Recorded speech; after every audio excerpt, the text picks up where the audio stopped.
Good morning, ladies. Welcome, welcome. Well, today's my day. It's Michelle. Happy to be here. I'm doing some hosting for us today. Welcome to those online, because there's definitely a lot online today. I know we've been getting all the text messages from leadership. There's several ladies from leadership, from other tables, so welcome from everyone online. Definitely happy to have you here. Let's go ahead and close our eyes to pray today. Dear Lord, thank you for this cold and brisk morning. Although not a hot spring morning like we may have been used to, let's just be blessed in what we have today. I ask that you be with all of the moms here online, and that you talk through Donna today, and that we listen and hear what she has to say, and we open our hearts to what we're going to discuss today. In your name we pray. Amen. All right, so let's go through and announcements. Skip number one. Drop in. Let's just have fun today. If it is your first time, which we know we have a first timer, we'll take care of you today. Volunteers. So we still do need some volunteers in CPC Kids next week. So if you have a makeup, there's links in the highlights where you can sign up. You can also ask me after, anyone in leadership. But if you haven't volunteered and you're here next week, we'd love some help. It's also offering week. So the success of Mothers Together is definitely because of the support and the generous giving. So this week and next week is our offering week. So please feel free to contribute. You don't have to. And there's many ways. The information was in the highlights. So if you have questions, let me know. Wow. So welcome back from spring break. We also have only 3 sessions left, and then that's the end of this year. It's crazy. So it is time for thinking about next year and serving, because it is just such a big part of this ministry. And every role plays a vital part in making this community a whole ministry. So over the next week, we'll talk about what serve teams need help. I would say in general, most teams need some form of help. There's the welcome team, the hospitality team, CPC Kids was helping with finding speakers. So we'll kind of give some more information, but there's lots of roles and always a need for the help. And the one thing that's really cool about serving is if there are more of us, then the less of the need there is for you to show up maybe each week. It could be once a month or whatever it is. Showing it meaning like if you're hospitality, only doing hospitality once a month versus it's every week. So just really appreciate all the help. Okay, so then a few new announcements. We're really excited. May 6th, we're having The Gathering, a night for women here at CPC. I would imagine it's going to be in this room. If you sign up for Kathy's emails, you'll see these communications are starting to come out. But it's going to be Sarah Harmeyer. She's the founder of Neighbors Table, which is really cool. And I went to IF. I actually got to meet her. She's so lovely. It's going to be a great night. Ask a friend. They do need volunteers there as well. So same thing, greeting, setting up. But it's just going to be a great night. We're going to have food from barbecue, Hazy Barbecue. So it's $20, and you get food and a night of fun and community, and so it's going to be a great night. So I'd really mark your calendars now. That is Mother's Day weekend, so it might be a busy weekend, but it'll be fun. So kids camp. Got kids? It's my joke for the day, because we all have kids, right? So there's a few camps. If you have the younger kids, they're CPC Kids, and that's for what? 1st through 4th grade. And then there's Camp 5-6, and that's for what? 5th and 6th grade. And they're actually the same week this year. So if you haven't checked it out, would like some more information, let us know. Then Good Friday services. Really excited. I know I've marked my calendar this week. So Friday, this is a great week, Holy Week. And so it kicks off this Friday with Good Friday services, 12:30. It's about an hour. And then we have Sunday, ask a friend. It's such, if you listen to Tyler's sermon, it was Kathy's sermon on Sunday, just asking a friend can go such a long way. And this is a great time to bring someone to our community here. Okay. So then also wanted to kind of start plugging. Like I just said, there's 3 weeks left of us here for this season. So kind of just, what's your summer plan? Are you interested in a summer Bible group? And continuing with a small group, getting another small group together. We will have summer play dates, so working on getting those dates out. And there's actually a new page, a CPC Women's Ministry summer page. There is some stuff, but it's getting bulkier now. Like, we're going to add the play dates there. I know our women's ministry, or Mothers Together, ends in a couple weeks, but it's so important to stay in fellowship and stay together and stay in this community. So just thinking of a few ideas of how we can all stay connected. We'll have highlights and all that normal stuff through the summer, but how can we continue our study of the Lord all summer and always just be with him? Okay, so a few things that we've talked about that's also in the highlights. The Force Scholarship. I'm just going to keep moving because I think time with our tables will be good this morning. And then the CPC membership class. So that's coming up in May 18th. Both those details are in this week's highlights. Okay, so this week I'm so excited to introduce Dr. Rothert. Sorry, let me get my Face ID so it sees me. Dr. Rothert is a clinical psychologist who specializes in pregnancy, perinatal loss, and postpartum issues. She's the author of At a Loss, Finding Your Way After Miscarriage, Stillbirth, or Infant Death, and has a teletherapy practice located in Oakland. Really excited to have her here today. I think this is a tough topic, and it might not be one that you've personally gone through, but I think we all know someone that might have or might be going through it. So I'd say this is a really important message for us to hear so that we can know for ourselves, for our friends. And I just, again, like I prayed, just open up your ears to what she's going to teach us, because we never know what we're going to hear and how it could apply in the future. So I'd like to welcome Dr. Rothert. Thank you. Thank you so much. Good morning. Everybody hear me okay? Yes. Great. I have to say, I knew it was going to feel different to see people in person, to have the three-dimensional version, but I didn't quite expect the depth of the warmth and connection already I'm feeling here today. So thank you so much for inviting me and welcoming me into this space. And let's get started. So I am a psychologist who specializes in perinatal issues. What that means is most of the people I see are pregnant or postpartum, have experienced infertility, or have had a reproductive loss. And I realize I'm talking to a mother's group today, so I know there's a lot of rich experience in this room. And when I talk about challenges during the reproductive years, I am sure a lot of you can relate. It's a pretty intense time. It's a lot of change, isn't there? We change physically, we change our shape, we change hormonally, we change our identity, our relationships change.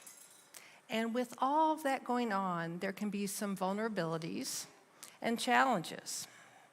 And unfortunately, it can be pretty common to have physical issues, medical issues, and mental health challenges during these years. So what I want to do today is talk about 3 of them. They are not mutually exclusive by any means. They are infertility, pregnancy loss and infant death, and pregnancy/postpartum issues, and I'll talk more about different ways to talk about that. And unfortunately, all of these can be pretty common during the reproductive years. And what I hope to do is give a little information about each and talk about what can help. So we're going to start with infertility.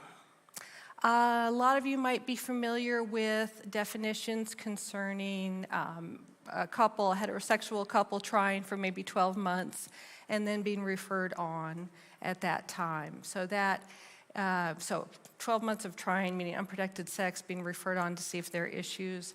And that can be really helpful and important in figuring out what issues might be present and getting that understood and possibly treated. For my purposes, just to say, it helps me to think about who am I seeing that might be wishing for a pregnancy and is having trouble achieving that pregnancy. And that broadens the group a little bit. So I work with solo parents sometimes, so a single person who wishes to become a parent, same-sex parents, and there are also people for whom the reproductive parts of ourselves is not the issue, such as things that come to mind, somebody who had type 1 brittle diabetes, somebody else who had a heart issue, people with treatment who are living very normal lives, but it is not advisable for them to achieve a pregnancy, that would be too taxing to their system.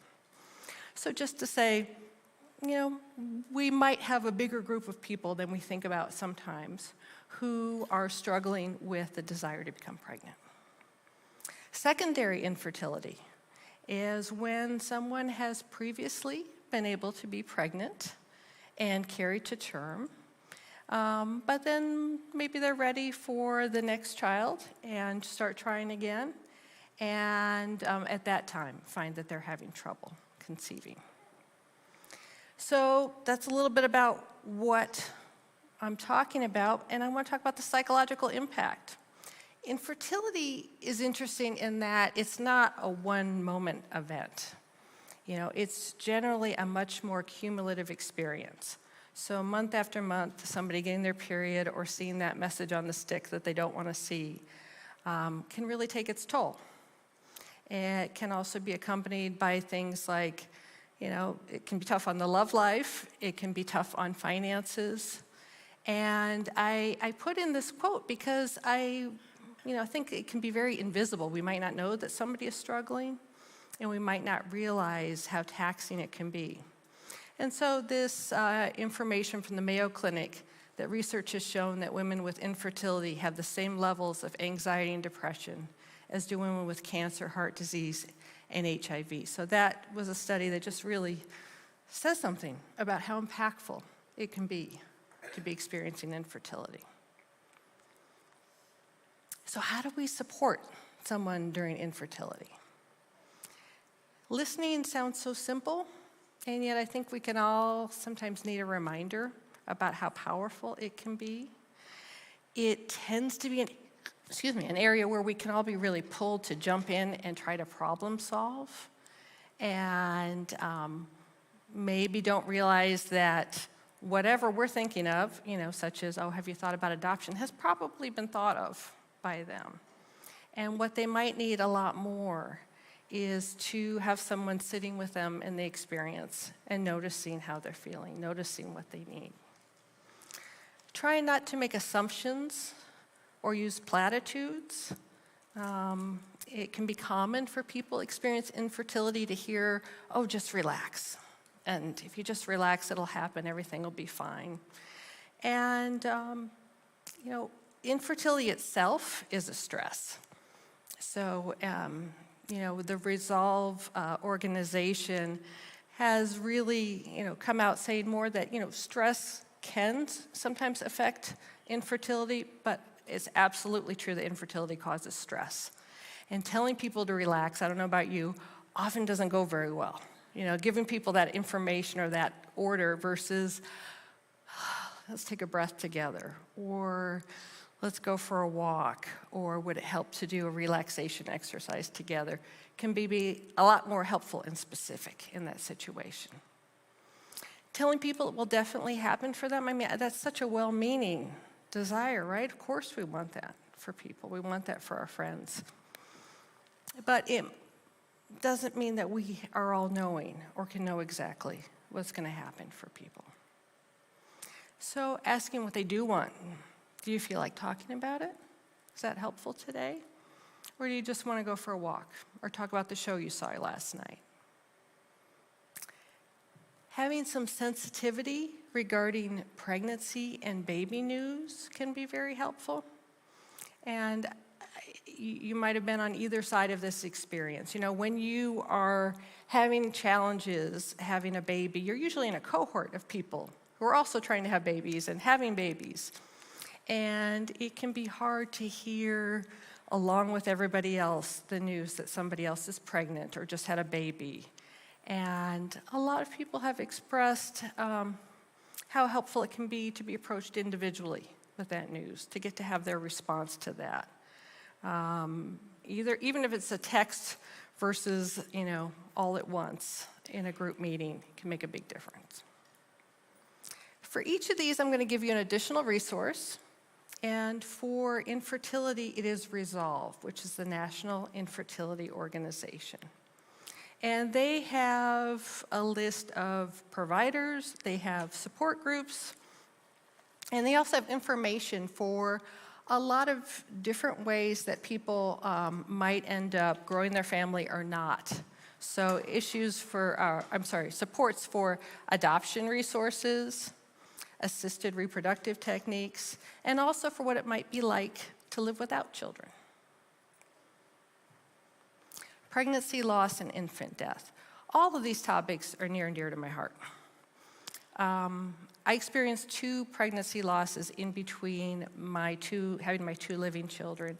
And so this in particular has been a subject that has always been important for me, and important for me to see clients with this issue.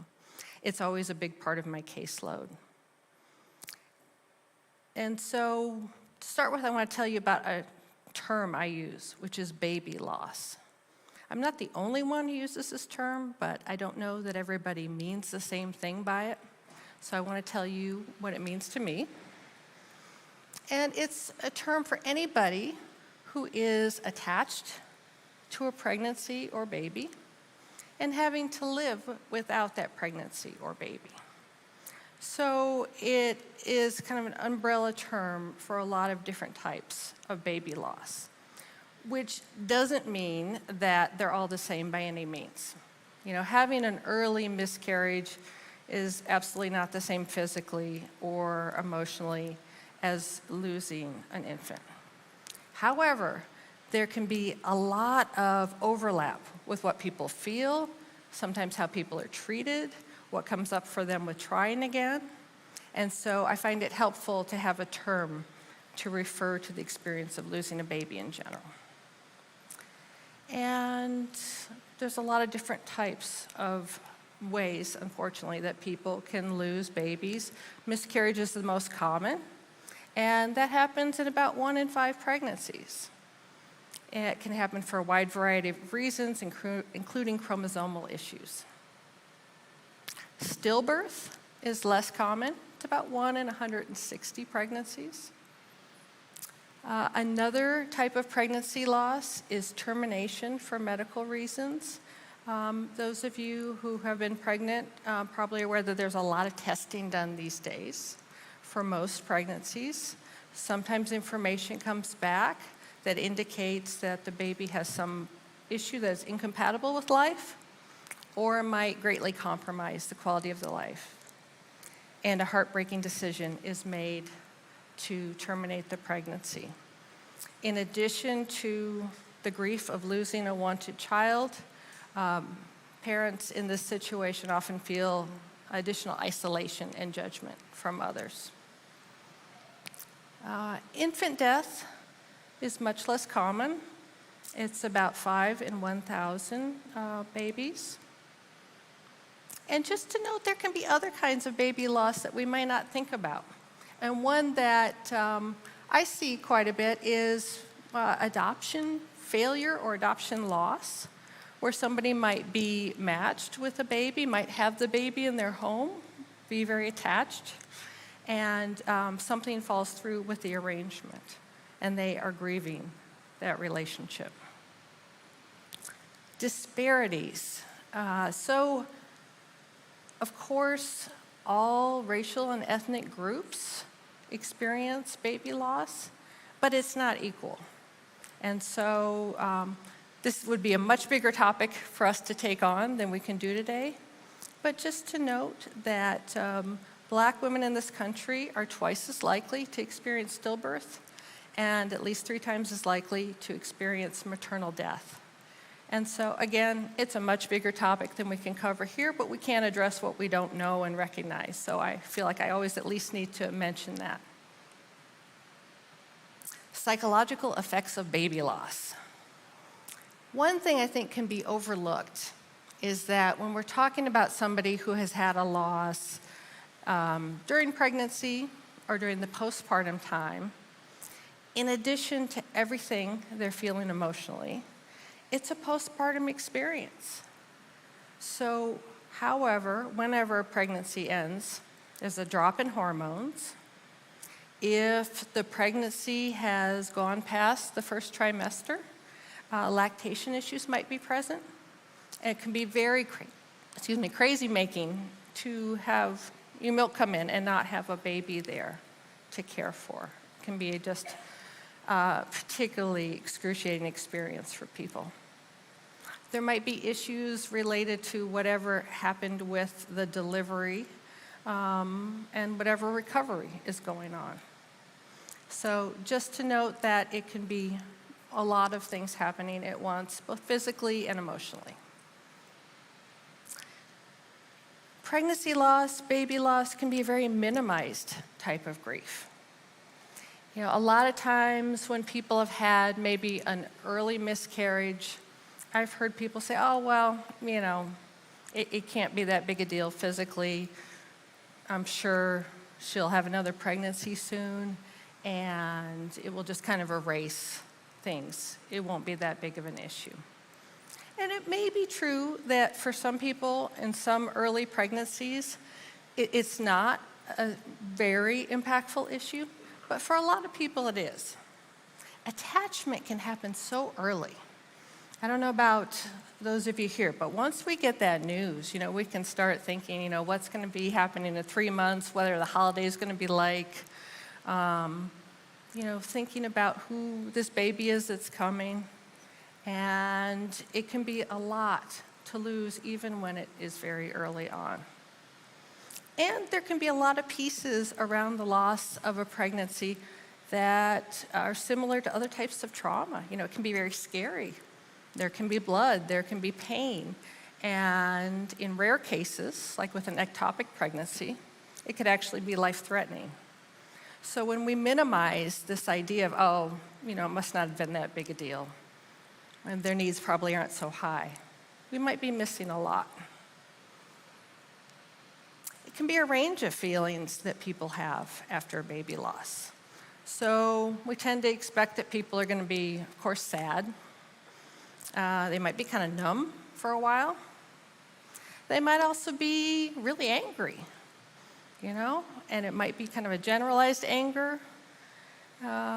They might feel like they are having a hard time being around others who are pregnant or have babies, so it might be a lot of jealousy. And in some cases, there might even be some relief, which can be strange to think about too, but especially if there was a big medical issue going on with the mom or the baby. So, you know, just to underline, it's not a one-note experience. And like most big things in life, people are going to have different feelings at different times. That's not doing it wrong. It's just doing it. That's just going through the feelings. Supporting someone who has experienced baby loss. This is a time where people have a lot of needs. And all those things that we can be pulled to do can be so useful. You know, people who start the meal trains, people who show up and check on you, people who might be walking the dog, making sure you're getting rest. If there are other children who might need support or a ride or a play date, you know, showing up for people in all those ways can be so important. And I used to do crisis work, so I just always think about, you know, eating, sleeping, is everybody safe, as the initial way to address things. And then going from there, what do we say? You know, I mean, we've all been there with, oh my goodness, this person has gone through something huge. Or even just doing a sympathy card, like, what do I say? Everything's inadequate. We can't fix it. We can't undo it. So what can we do? We can say, oh, I'm so sorry. I wish there was more I could do for you. My heart goes out to you. I'm here if you want to talk. I'm here if you don't want to talk. I'm here if you just want to sit. I'm here to do maybe your insurance papers. I don't know. But like whatever a person might need, showing up and being available can be huge. I think we all somehow learn platitudes early in life that we can sometimes have a desire to pull out at times like this, like everything happens for a reason. And just to be aware that those things are often hard for people to hear. It can be hard to hear that there could be any reason good enough. How could there be a reason good enough for losing my baby? And nothing we can say is going to fix or undo. So you don't have to come up with some big thing that's going to sound like that.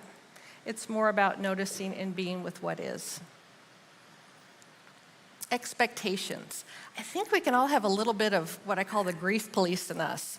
And it's not intentional. But I think when we see somebody who has an experience that they're expressing in like a louder or quieter way than we do or think we would, or have an experience that goes on longer or shorter than we feel comfortable with, we might start to have some judgments about are they doing it wrong? I'm not sure they're really doing their grief work. And so, kind of keeping our expectations in check can be helpful. There are a lot of ways to grieve. There are active grievers, there's people who talk, people who don't talk. There are a lot of ways to express feelings. And so having some respect for all the ways that grief might be expressed can be really helpful. Support and respect for rituals. People may wish to have a service.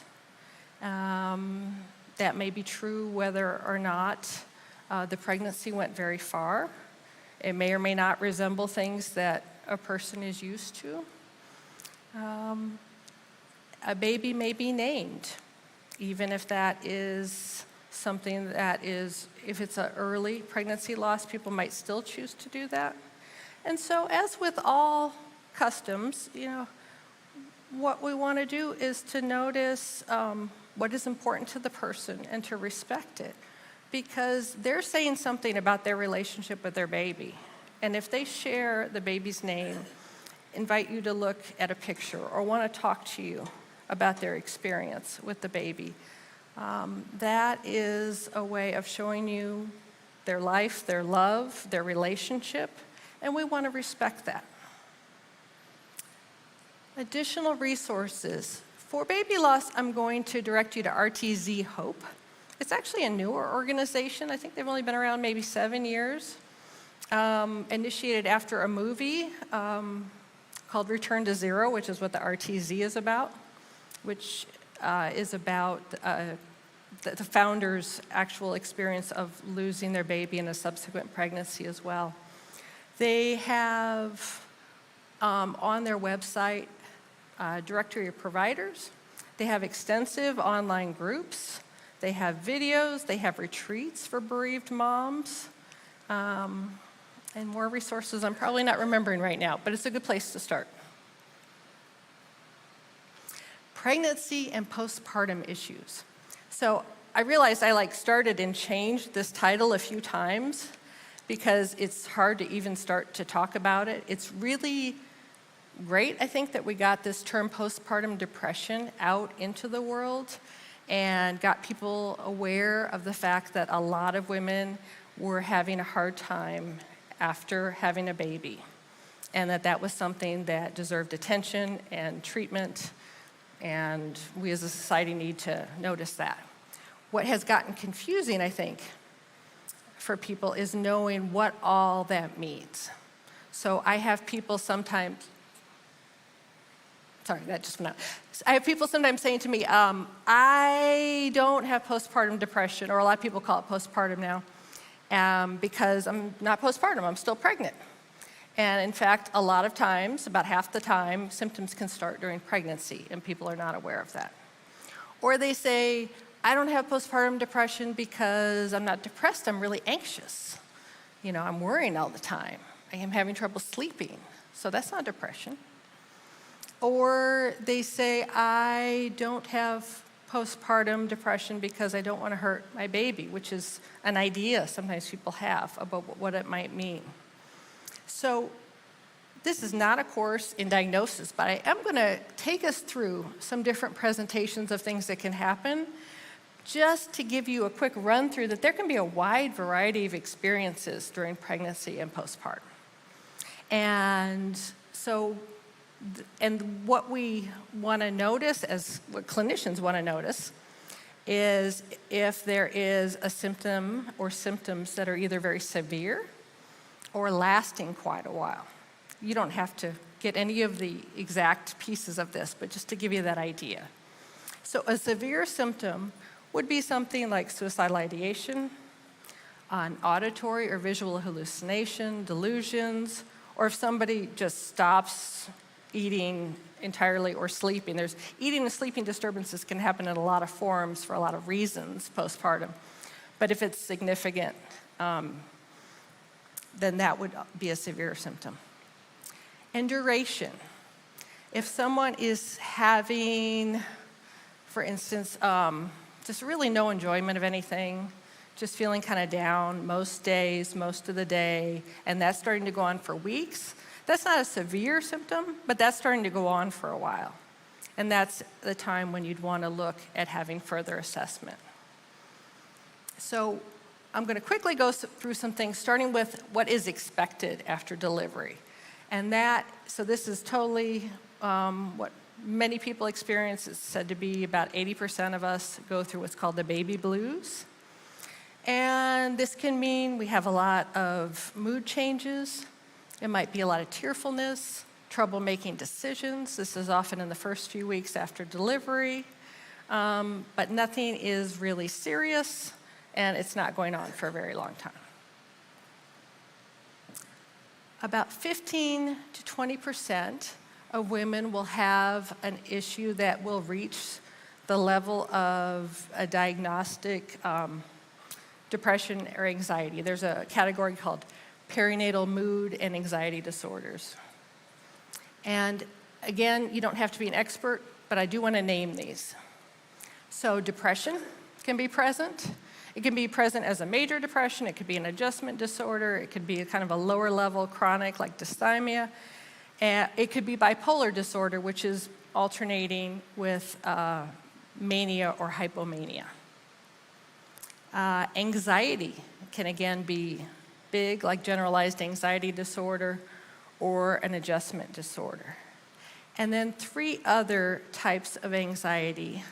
Obsessive compulsive disorder can be present after delivery for the first time, or it could be exacerbated by an issue that people had had previously. When people have OCD after delivery, a lot of times the concern is focused around the baby, thoughts of harm to the baby. People with this issue are not actually in danger of hurting the baby. It's more of a feeling of horror that this could happen. And I actually just want to take a minute to talk about that, because I don't think we know how common it is for people to have intrusive thoughts of harm happening to a baby. And it can happen on a continuum. And so if we make it okay for people to talk about that, then it can become easier to notice what they do need. And so whether it is just like a passing thought about dropping the baby or something that's coming up more often, it's not uncommon, and it doesn't mean that anybody is going to harm the baby. Panic disorders, having panic attacks, post-traumatic stress disorder. The stressor or the trauma could be related to the labor or delivery, or it could be something that predated pregnancy and the postpartum time. So all of these issues may arise for the first time during pregnancy or after delivery, or they might have been present before and again are exacerbated by the stressor of this time. What is very rare is postpartum psychosis. It happens in about 1 of 1,000 births.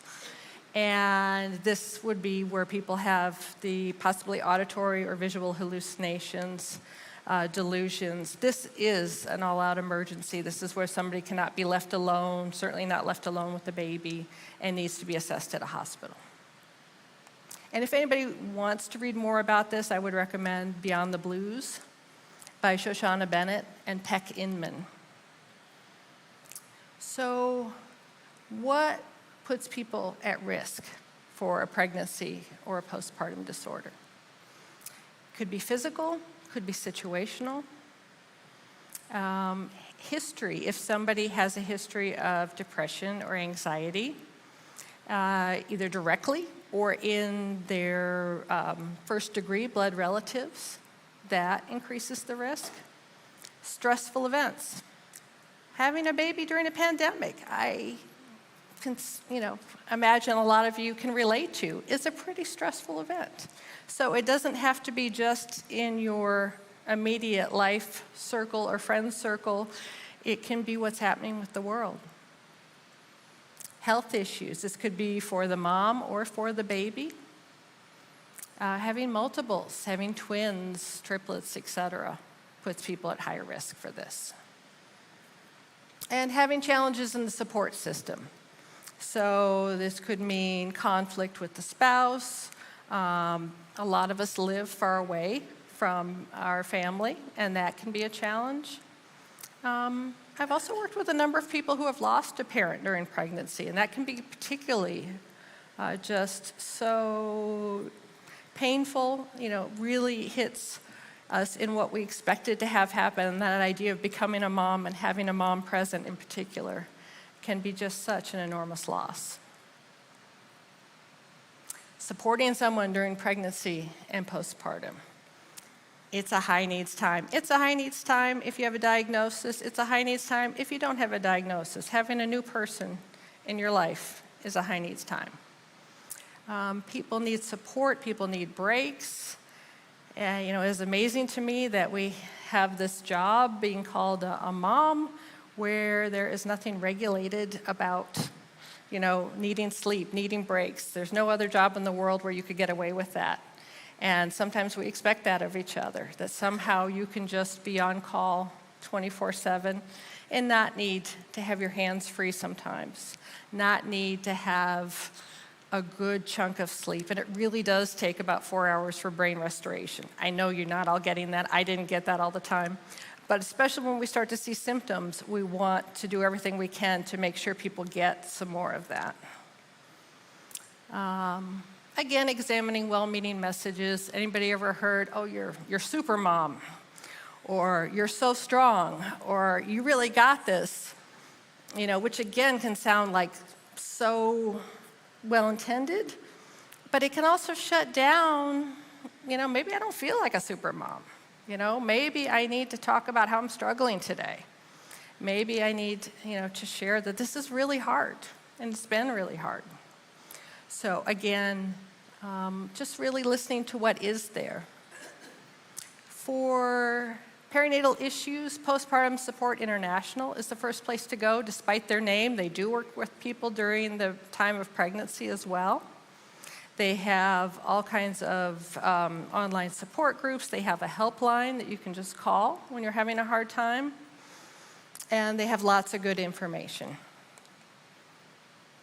So levels of support. I think I'm going to make this my last slide because I want to make sure that we have some time for questions today. And I think I'm getting toward the end of what we were expecting here. So self-care beyond the basics. Self-care, I think we can have this idea that this is luxurious somehow, caring for ourselves. This is the idea of getting our nails done or going for a massage or something like that. And I would like to broaden that to what do we need to have adequate care that fits our level of stress. And when stress goes up, our support system, our self-care has to go up the same. I work with so many women in particular who are high achieving, who have been able to do so much in their lives with education, with work, and they have this idea that they can have a baby and just put that on top of everything they've been doing and do it equally well, and it will all just somehow continue like that. And it's very painful for a lot of us to realize, it's going to take more than that. We're going to need help. We're going to need to make changes. And that is how we stay well enough to be the mom we want to be, the person we want to be.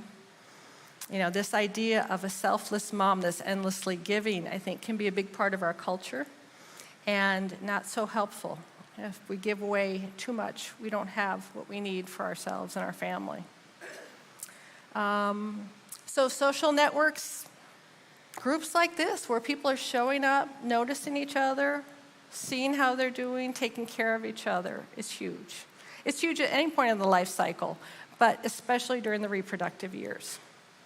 Support groups, I just want to quickly say there are a lot of support groups. We're in a time and place in the world where there are support groups for people during pregnancy. There are support groups for people with a wide variety of types of baby loss.